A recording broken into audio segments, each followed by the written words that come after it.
Hello, I'm Malcolm Hazlitt. Who do you turn to when everything is going wrong around you and you have disputes you just can't resolve? Well, stick around and we may be able to help you. And what happens when you have a personal computer problem? Who are you going to call? Ghostbusters! No. You turn to PCTV, of course, for advice from two guys who know what to do. Coming up now on OurTime. Welcome to OurTime. As you can see, again, I'm still alone. My dear friend, I've forgotten her name now. Janice, that's right, cruising around the Mediterranean, probably somewhere in the south of France by now. But hopefully she'll be back in a couple of weeks. But it's my great pleasure to welcome, because I have a lovely assistant today, Alison Shaw, who is from Shaw Mediation, Dispute and Resolution.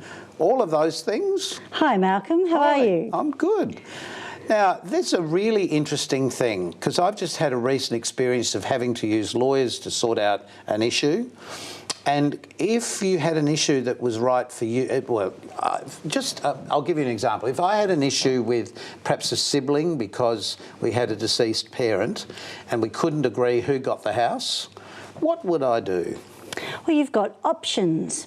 So seeing a lawyer, as you mentioned, that you did, is one of those options. I didn't for that particular issue. But my sister and I are very good mates. That's great. Excellent. I'm pleased to hear Never that. happened. But unfortunately for some people, they do need some assistance and they need some help. And that's what I really like doing, is actually helping people move past these problems in their life. And so they can look at other alternatives like mediation or arbitration, as well as the courts and litigation if necessary. Well, can you explain the difference, first of all, with mediation before we get to arbitration? Certainly. Mediation is a facilitated, assisted conversation between people where the mediator is not like a judge, they're not a decision maker, they just help people to have a conversation in a respectful, calm and safe environment so that they can make the decisions for themselves and the outcomes. So draw a picture. Would this be like a situation of just sitting around a table? It can be. It can be as casual as that. Yes. Or it can be around a boardroom table. So it really depends on the type of matter. But as long as the people who are involved feel comfortable in the environment, it is convenient because it can be done anywhere. Right. So it's a process. So do they always come to you or do you go to them? We can go to them. So if it's a workplace dispute, it's often the case that the workplace will be a mutually satisfactory location. But if people prefer a neutral location, then that's suitable too. I guess better to come to a neutral place in any case, in many ways, isn't it? Because then everyone's sort of equal at the same time. Yes, it's one of those psychological home ground advantage, if we put it that way. Yes. If you're using someone's particular venue or location. But if people are not fussed about that, then it can be anywhere. So what you're doing is that available all around Australia, or are you the first people to be doing this? Oh, look, there are 3,500 nationally accredited mediators around Australia. Right. But what I've done is get a bunch of like-minded mediators that all have a legal background to... And that's how you started? Yeah, that's right. So in 2013, I realised that that the process of mediation is really the hero, and so I was really not sure why anybody would choose me over a retired judge or a QC. So I thought that by actually having other like-minded practitioners that want to help people using their legal skills but in a different way, because we don't give legal advice, but we use questioning and other problem-solving skills that lawyers are good at to help people move past their legal problems. So just an example, because it's always hard to think, how far do I need to go with this? Just say I was working for somebody and I slipped on a floor that I had actually polished. and I'm saying, well, it's your fault because I was in your building and you asked me to polish the floor. I mean, this is a hypothetical case. Yes, of course. But how would you then address something like that?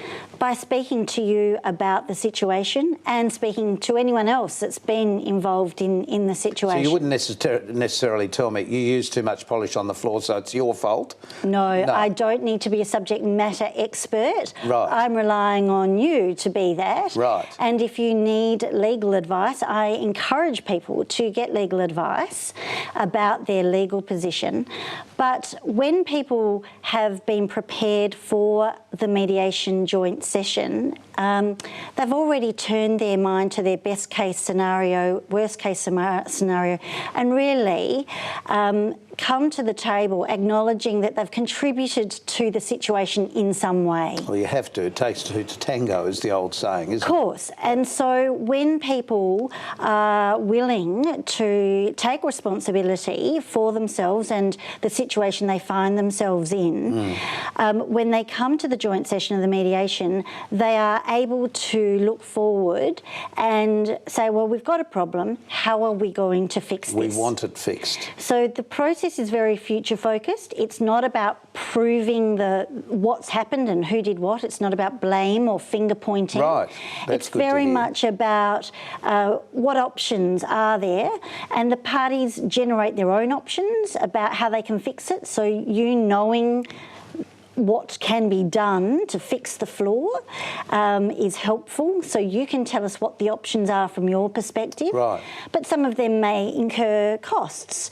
So you might say, well, if I have to strip it all back again, then there's going to be a cost involved in that. And I'm not willing to wear all of it. Yes, I may not have done the job perfectly or in accordance with the instructions. I misunderstood something. There's been a breakdown in communication. Because usually that's at the root of all of the problems is communication and misunderstanding. Do people come in to talk to you nervously, I suppose, about the situation? Are they uncomfortable to start with? Yes, very much so. So in that time, you've got to really...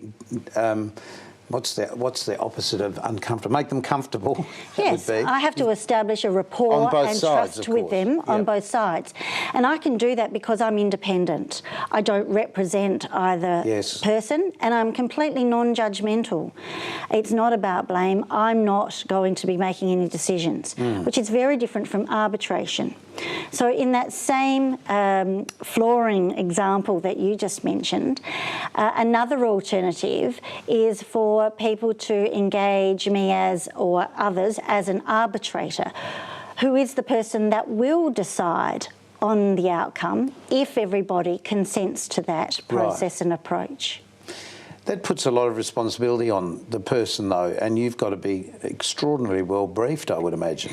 In those circumstances, arbitrators are usually industry law experts, so they are applying the law to the problem. Right. So it's a different focus. In fact, it's almost like tipping mediation on its head. In mediation, the parties are in control of the outcomes, the mediator's in control of the process. In arbitration, it's the reverse, where it's the arbitrator that's in control of the outcomes, but the parties decide what evidence is going to be used for the arbitrator to make their decision. Well, I suppose at the end of the day, most things would come down to money, would they?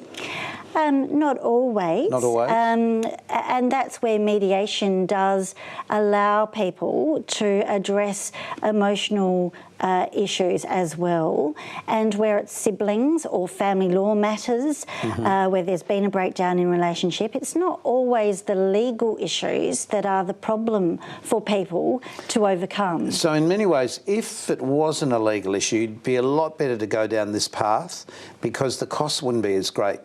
That's right. They're not as expensive as the litigation process. So the litigation process I liken to a conveyor belt where you hop on the conveyor belt by issuing court proceedings. They are then served on the other side, and the conveyor belt heads off in the direction of a perfectly excellent judge at the end of the conveyor belt. But as you keep throwing money along the way for every clink of the conveyor belt. Because there are court rules that need to be complied with, but you have no control over the direction of the conveyor belt or the speed of the conveyor belt, and it can sometimes stop until everyone has complied. And each time there's compliance, there is usually a spike in legal fees. Yes. It's really interesting, isn't it, that as human beings we need to go this far. We can't sort of resolve these things by ourselves.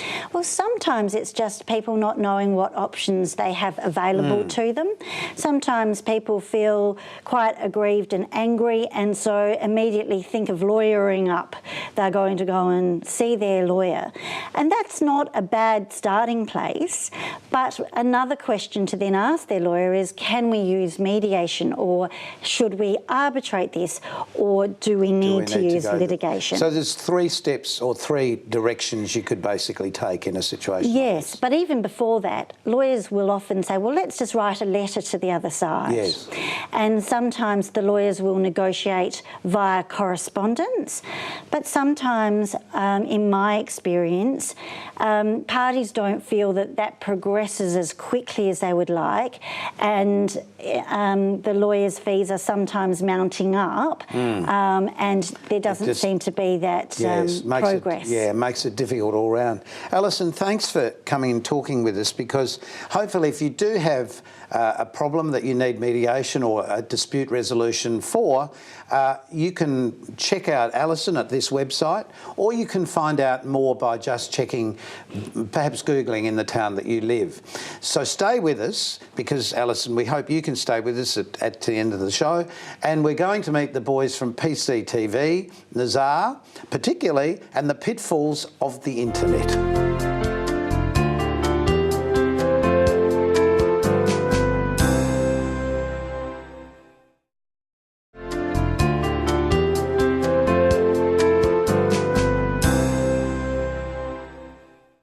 Welcome back to Our Time. Now, if you're a viewer of community television, which you obviously are because you're watching us right now, and you've seen a program called PCTV, you would know that our next 2 guests, Nizar Rasheed and Jared Kanak, are the hosts of that program. So welcome to our program. Thank you very much, Malcolm. Thanks, Malcolm. It's great to be here. It's great to be anywhere at this time of life, I always say. Now, look, community television has been wonderful for a lot of people in the community, talking about things that they wouldn't necessarily know about if community television didn't exist. What brought you to community television?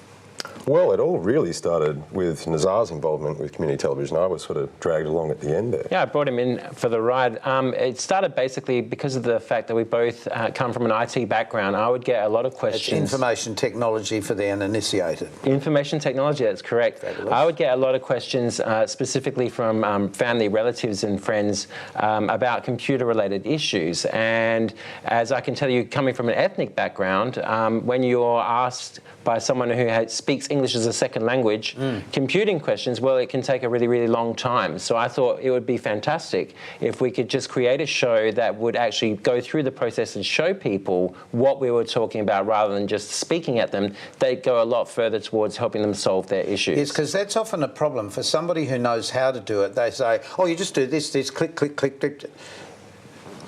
What? And they go on, what? I don't know how to do that. If you have to explain to someone what a cursor is and how to move the cursor over the phone, it's kind of difficult. It's a little arrowy thing. That's the one. Yep. So I created this show basically so that we could show people visually exactly what we were talking about, and then I just dragged Jared along for the ride as my fellow IT philanthropist, if you will. Yeah, we've been friends for a while. That's helpful. Yes. There's actually 3 of you really, aren't there? There is Luigi, who is our man wizard behind the cameras and doing the editing and everything else. Luigi, he's filming this now. Luigi, just come and walk through the set behind us here. Yeah, do a little, come on, quick, do a promenade, because people don't always see who's behind the camera. That's right. They only see you, but they don't see him. And the crew are very around here, Luigi. This is Luigi. Wave, Luigi. You can't talk, you haven't got a microphone. Out that way, Luigi. Well, he is totally integral to the show, and we couldn't do it without him. But he also directs you as well as shooting and editing the program. Yes. Yes. Okay, and this is the good thing about community television, because you don't need a huge crew.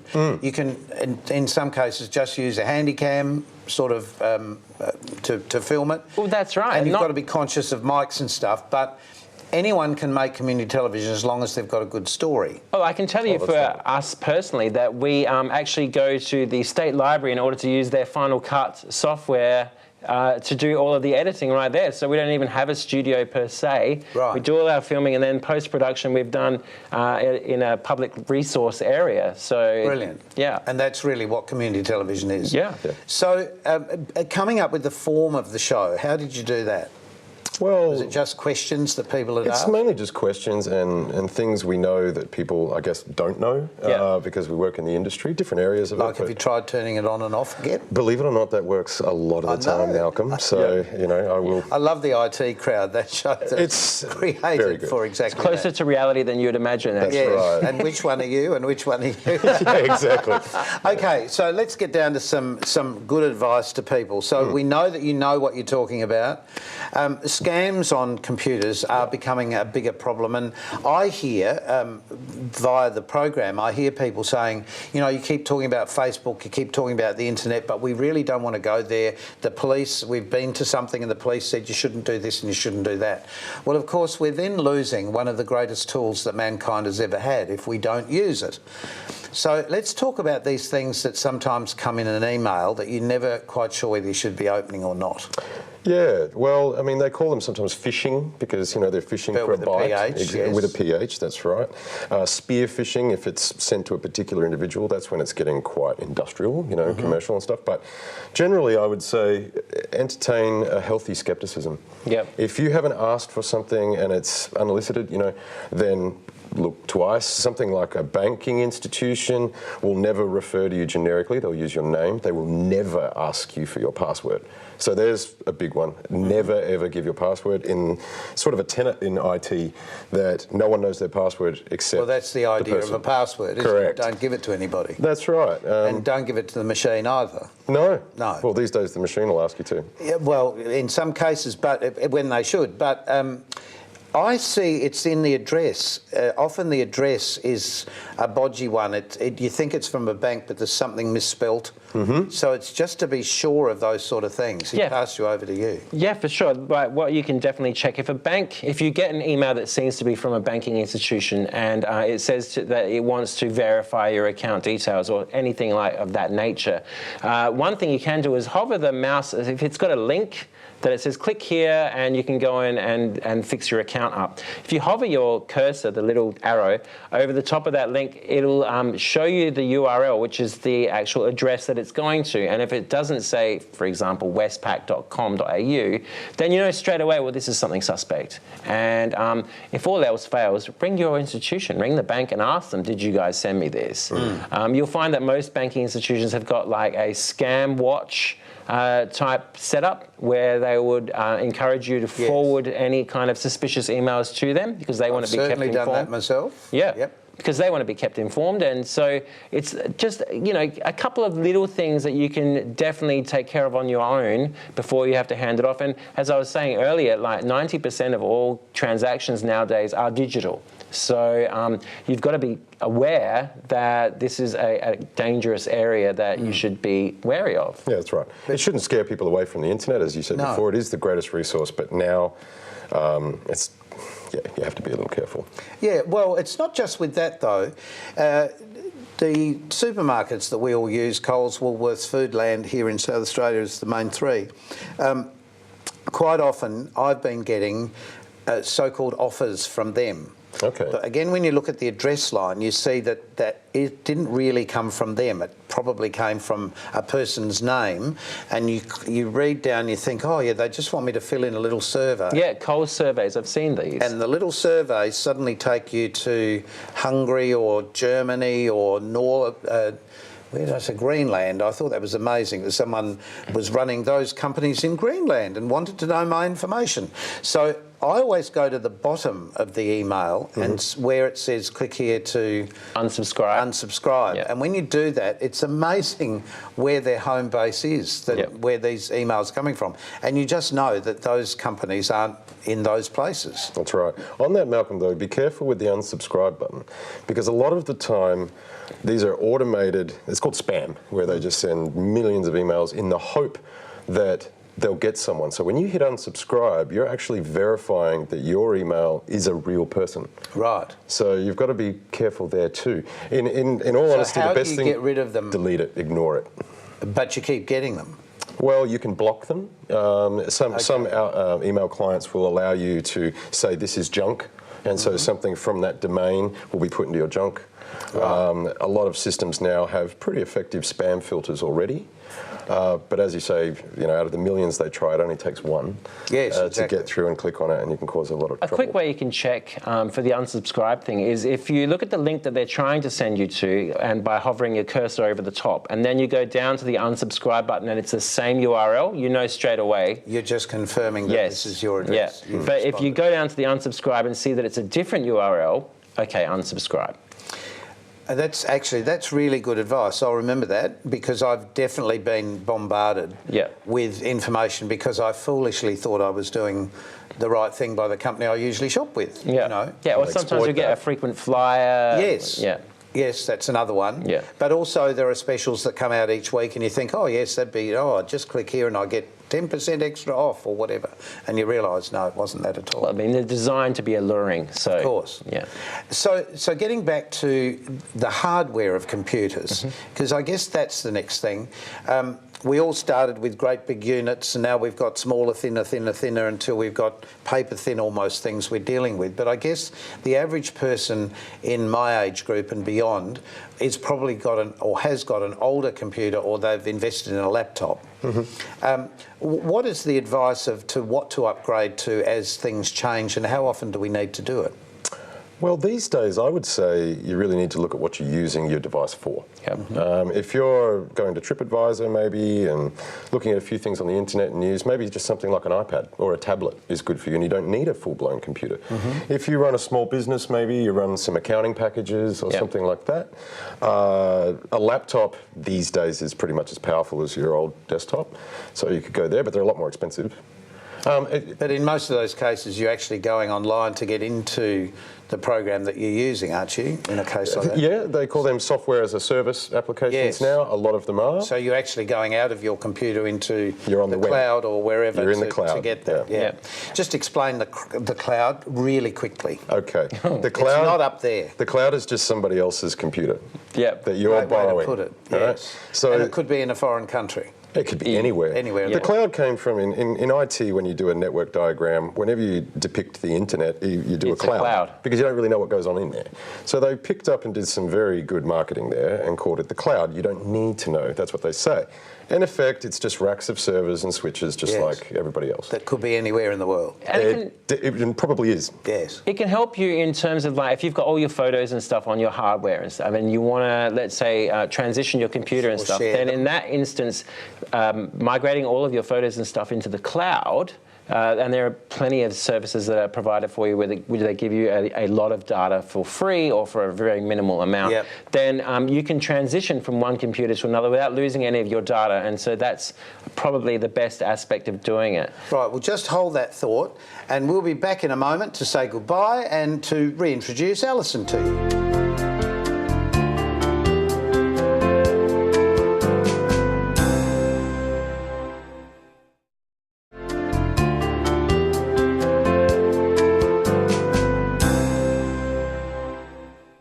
Welcome back to Our Time. We're here with Alison Shaw, Nizar and Jared.